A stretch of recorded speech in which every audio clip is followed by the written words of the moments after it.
Para que serve um feriado? Para tirar uma folga, para viajar, visitar a família e até jogar um videogame. Mas ele serve também, galera, para a sociedade lembrar de eventos da sua história no que a gente chama de memória coletiva. No dia 15 de novembro, a gente celebra a Proclamação da República. Mas o que foi esse evento? Por que ele ocorreu?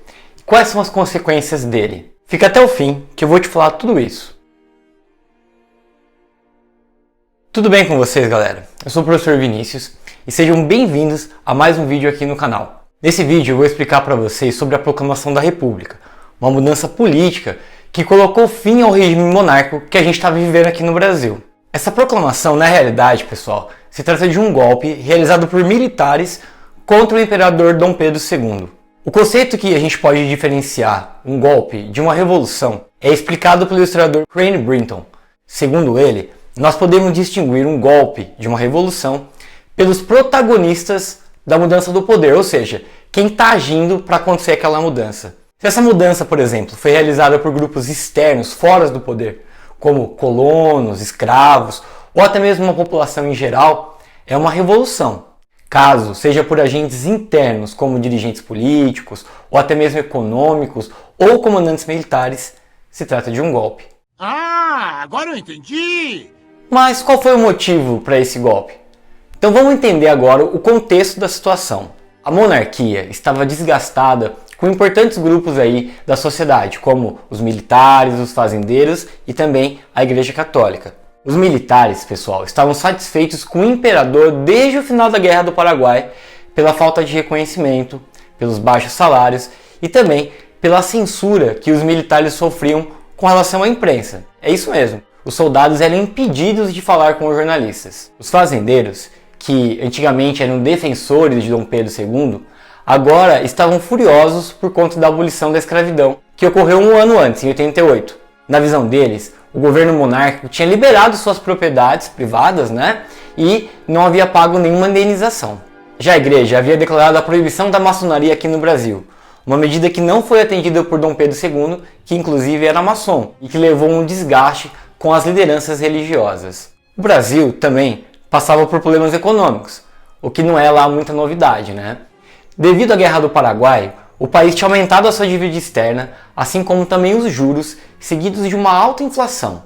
O imperador brasileiro não tinha filhos também, Dom Pedro não tinha filhos homens, e a sua única herdeira era a princesa Isabel. A legislação, a lei aqui no Brasil, ela permitiria a coroação de uma mulher, da princesa. Só que no caso, a Isabel era casada com um francês, o Conde d'Eu, e havia o temor que um estrangeiro, que mal falava português, tivesse grande influência dentro da nossa política. Fora, é claro, o machismo de nós termos uma mulher no poder.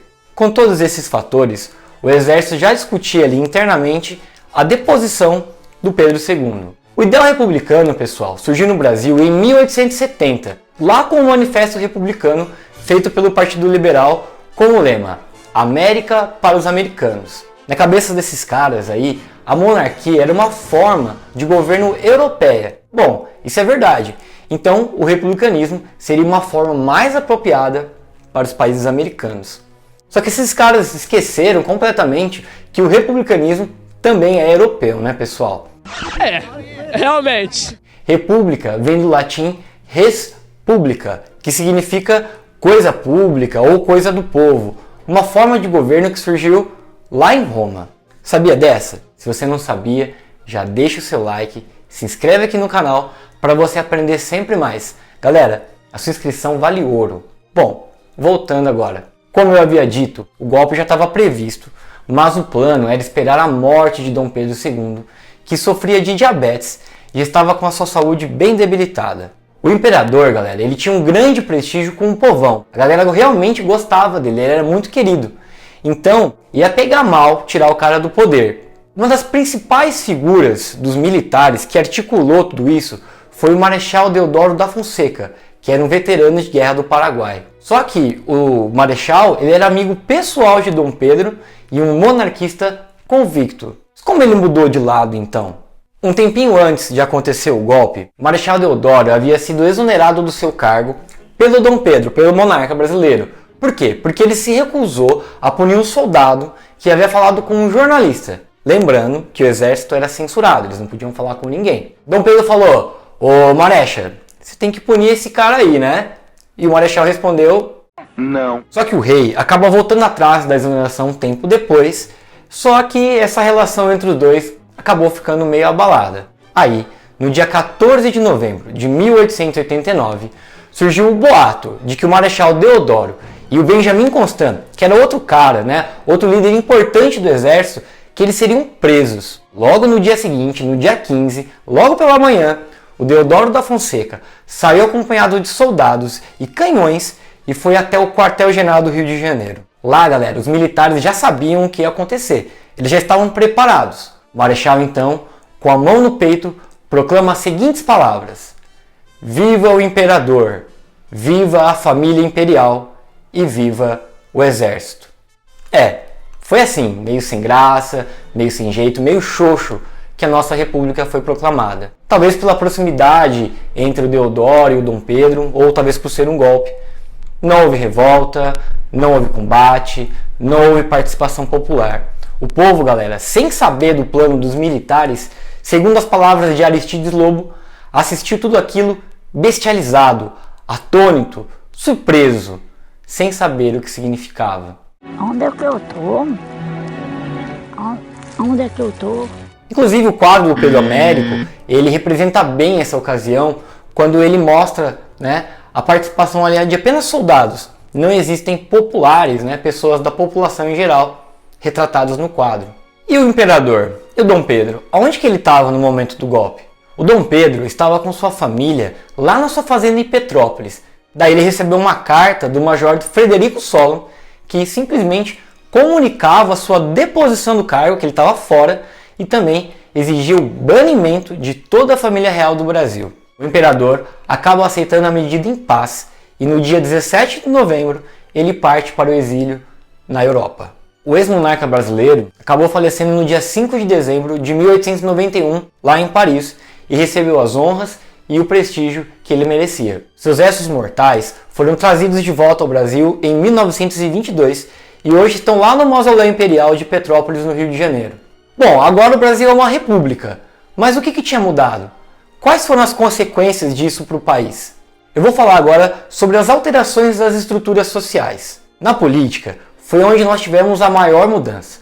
Houve uma descentralização do poder, ou seja, significa que esse poder foi dividido entre vários estados, com estados agora tendo uma maior autonomia. O líder do poder executivo ficaria a cargo do presidente da república. Então, significa que adotamos uma república presidencialista. Eita, pô. Agora haveriam eleições aqui no país, galera. Mesmo que tivessem péssimas opções para se votar e uma baixíssima participação popular. Só que antes o poder era passado de forma hereditária, de pai para filho, não haviam eleições. No campo da economia, nós tivemos poucas mudanças. Tivemos a permanência dos grandes latifúndios, que são grandes terrenos, por assim dizer, e a nossa vocação exportadora de bens primários, como o agronegócio, com o café sendo o principal produto da época. Nós temos também a permanência das desigualdades econômicas e sociais. Quem era rico continuou rico e quem era pobre continuou pobre. A religião também sofreu mudanças. Teoricamente, agora, o Estado seria laico, ou seja, que existiria uma separação entre igreja e Estado. Na monarquia, a religião oficial era o catolicismo, e o monarca, o imperador, mantinha relações estreitas ali com as lideranças religiosas, num sistema chamado de apadroado. Só que, mesmo com o fim dessa ligação religiosa, nós temos ainda, digamos, resquícios desse passado religioso até hoje. Exemplos disso são os feriados nacionais, a nossa padroeira e até mesmo no nosso dinheiro, que está escrito lá na nota, né? Deus seja louvado. A nossa cultura também passou a ser modificada. Surgem novos símbolos nacionais, como o Tiradentes, que seria representado a partir daí com a semelhança física de Jesus Cristo e considerado um herói nacional. Novos nomes em estradas, ruas, praças, edifícios públicos, como por exemplo, Rua 15 de Novembro, Benjamin Constant, Major Solon, e entre outros nomes. Uma nova bandeira e também um novo hino nacional. E a gente não pode esquecer da efígie da República, aquele rosto ali que aparece nas notas e moedas do real, um simbolismo da Revolução Francesa. Mas essa já é outra história. Curtiu o conteúdo? Aprendeu algo novo? Então deixa seu like, pessoal. Se inscreve aqui no canal e ativa as notificações para você não perder os conteúdos que eu vou trazer para vocês aí. Se vocês gostam de história do Brasil, eu vou deixar aqui no card, no final do vídeo, um vídeo explicando por que o real se desvalorizou tanto. Confere lá. Obrigado a todos que assistiram e até o próximo vídeo aqui no Sociedade da História.